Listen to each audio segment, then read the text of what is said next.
15? Nalito na rin siya. 13, QC 16, 17. Tama, ganun. So, QC has accomplished a lot in the past, actually. But we don't look at that. Those are the things that God blessed us in the past, and we have new journey today. Amen? So the churches must innovate and adapt to the contemporary culture. So nangyayari kasi, minsan we're not adapting. And kanina nga, habang nagdadrive kami papunta rito, natanong ko yung mga anak ko, ano yung ibig sabihin ng lit? Alam niyo, sino ba mga Gen Z dito? Are there Gen Zs here? Or Gen Alpha? Lit, what's lit?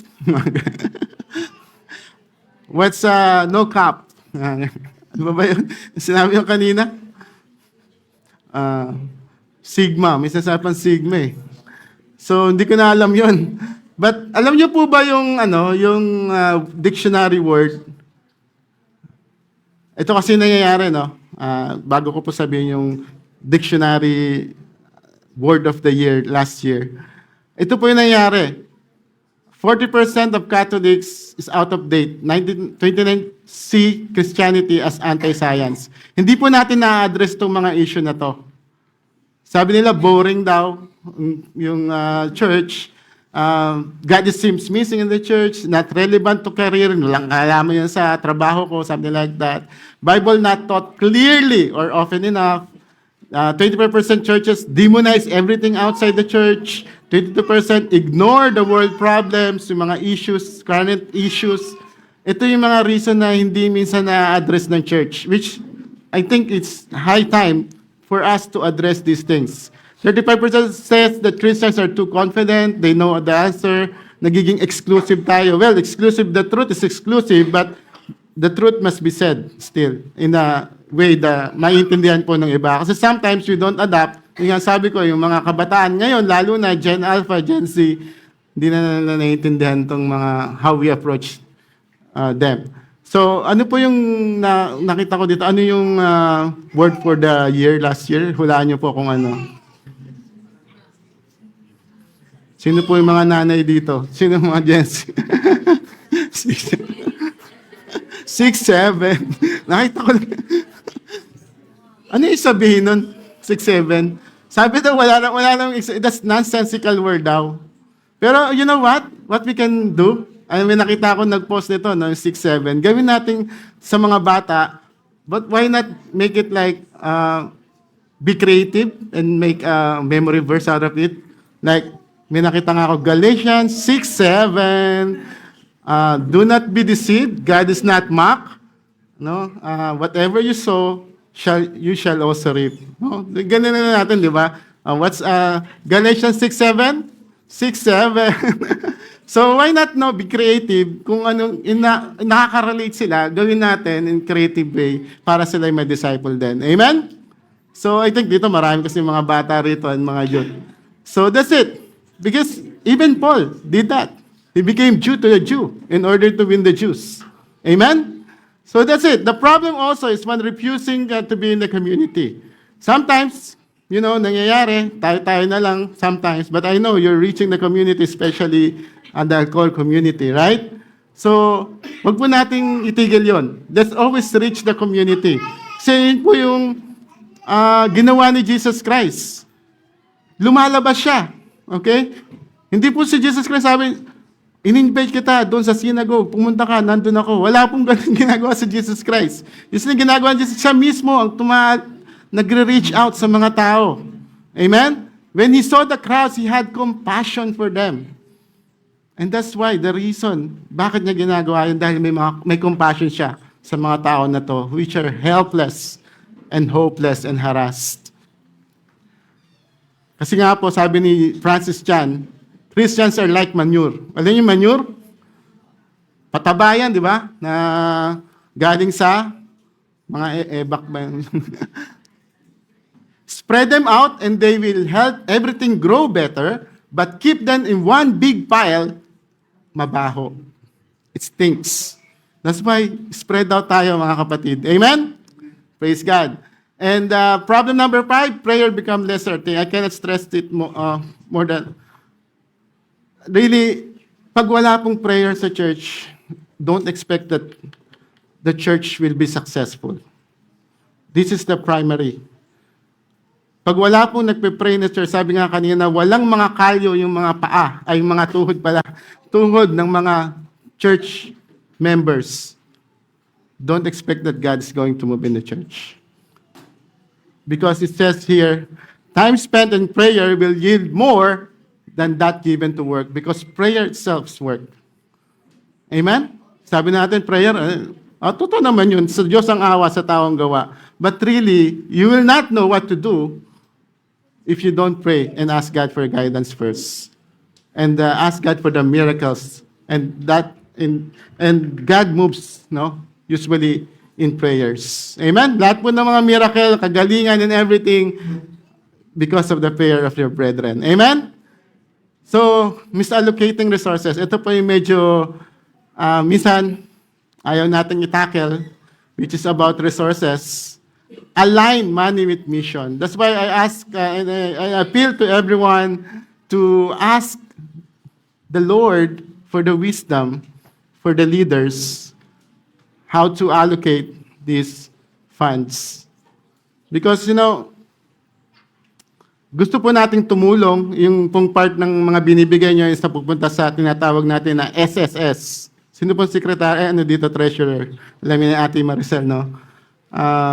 To help other people. Yun po yung ginagawa natin. At the other naman, ginagamit natin sa other, spreading out the gospel, to reach out to more, yung transport natin, okay? So, yung mga gasolina and everything. So, pray to the Lord to give wisdom to the leaders. Amen? And even right now, we have project for this temple, ICAC Temple, or ICAC House of God, na pinagpipray natin. It's really a huge project that we really need one another for this. Amen? Sino po yung nakaalam ng project na yon? I think pinopost po yung dito, no? Kasi nga po, na-inspire po ako dito sa dito, huwag niyo nang pansinin yung, yung background lang. Ayan po ay, BAPS, ito po yung isang Hindu temple, okay? Hindu temple sa New Jersey, pinuntahan namin last time, in December, I think. Napakaganda po niyan, even sa loob. Ay, sa labas pala, maganda na eh. Tapos sa loob, ganyan, no? Talagang marmol lahat yan, puting-puti. Ang ganda. I was so amazed. Of course, I don't believe in their gods. There are many gods there, really. They're deities. And yung pong, sabihin natin, santo nila is like Jesus daw na nag-reincarnate na God, something like that. Pero if you love architecture, and arts, napakaganda talaga niya sa loob. I'm amazed. But what I'm more amazed of is this. Ginawa po ito out of many volunteers. They're not asking for salary.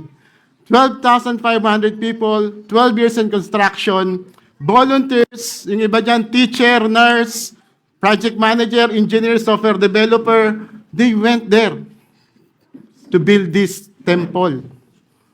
That's why, really, natuwa ako na parang sometimes nalulungkot ako na their God is not, real God, we know that. But nagkakaisa sila. They offer themselves, they offer their resources. Pero yung Kristiyano kaya, kailan ko huling nakita nagtulong-tulong na pumunta dyan, walang sahod, naghirap. Galing pa yung iba, UK, galing ng California, sa iba-ibang parte ng Amerika. So what I'm trying to say here is, let's offer ourselves to the Lord, whatever resources we have. Amen? May not be monetary, anything that you can do for the church. Amen? So tapos na po ako, no?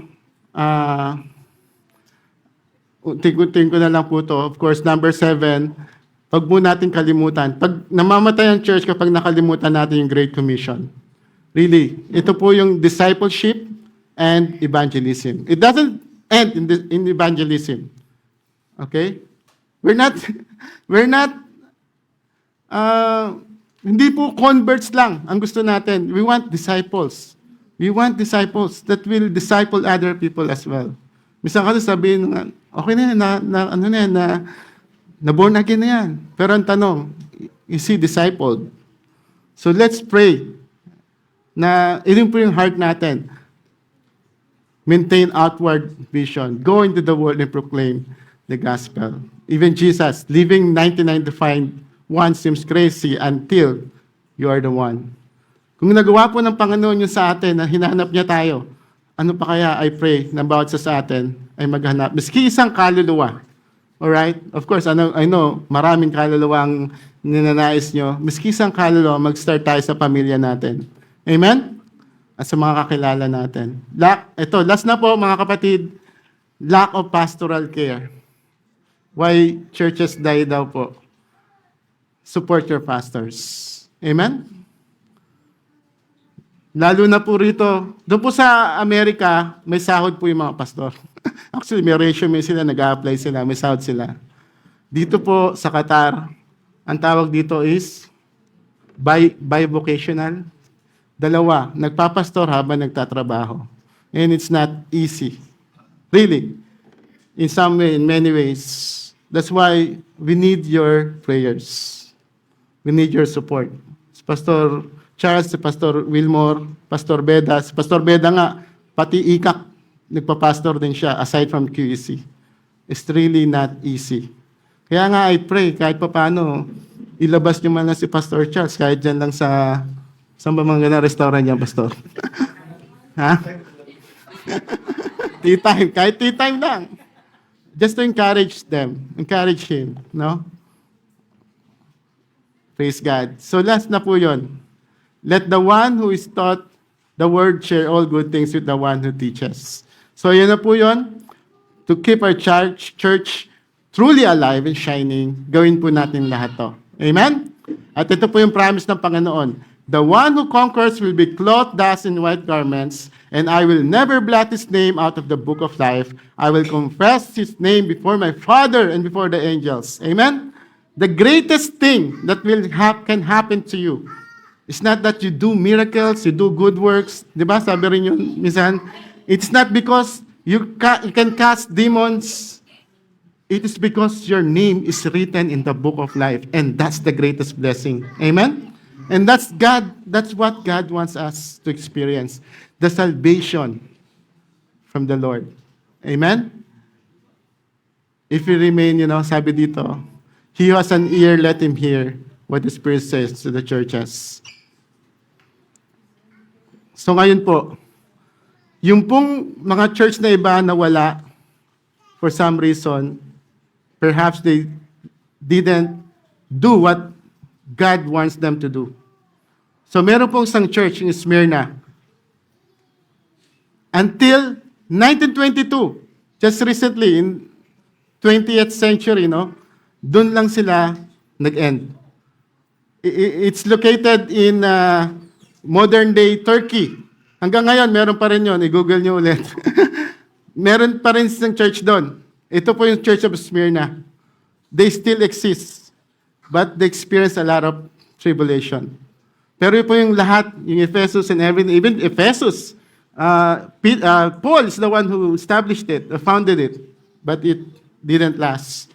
Bakit po naglast sa Smyrna? Ito po yun. I know your tribulation and your poverty, but you are rich, and the slander of those who say that they are Jews and are not, but are a synagogue of Satan. Do not fear what you are about to suffer. Behold, the devil is about to throw some of you into prison, and indeed, marami pong namatay.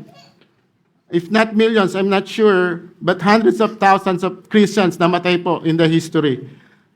That you may be tested, and for 10 days you will have tribulation. Be faithful unto death, and I will give you the crown of life. And this is what they did. They remained faithful unto death. Mga kapatid, mga church, this is the challenge to all of us. Can we remain faithful unto death?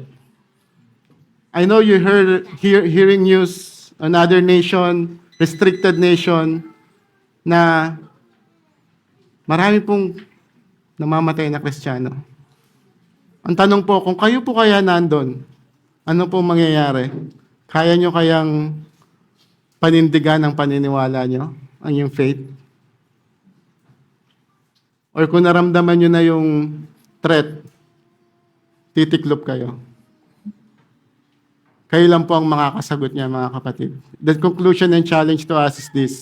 The church is like bearers in this dark world. The question from Sardis into our modern churches, ito pong churches natin ngayon, if ever, no, it happens, hopefully not, but it could. Will we wake up? Will we guard the truth or the word of God? Or will we, like ancient Sardis, maintain a reputation of being alive while actually we are dead? What will we do with this warning? Let's all stand up po, mga kapatid. Hallelujah. Praise God. Praise the Lord. Thank you, Jesus. Thank you, God. Thank you for your words, O Lord. Thank you, Lord, for this story, this illustration, this letter from John the Apostle that reminded us, Lord, that we must remain faithful to you until the very end. We know, Lord, there are a lot of influences around, oh God. A lot of bad things, dark things that will sometimes make us fade away from you. May it be problems, may it be discouragement, may it be materialism, may it be anything, oh God. Maybe weakness in the body, or anything, oh God, that will make us fade away from you. Lord, right now we lay it down in your foot, the foot of the cross. Whatever sin that we have done, whatever neglect or complacency, oh God, that we have done, oh God, or doing right now, oh God, we ask for your forgiveness, oh God. We ask for your forgiveness. Make us alive, make us on fire, and always shining, oh God, because this is the purpose that you've given us, individually and as a church, so that many people may know you and receive the salvation as we receive the salvation from you, oh God. Thank you, Father. Thank you, Lord. Bless your people. Be with them and let them serve, oh God, with vibrancy until the very end. This is our prayer in the name of Jesus. Amen and amen. Praise God. Thank you very much. God bless everyone.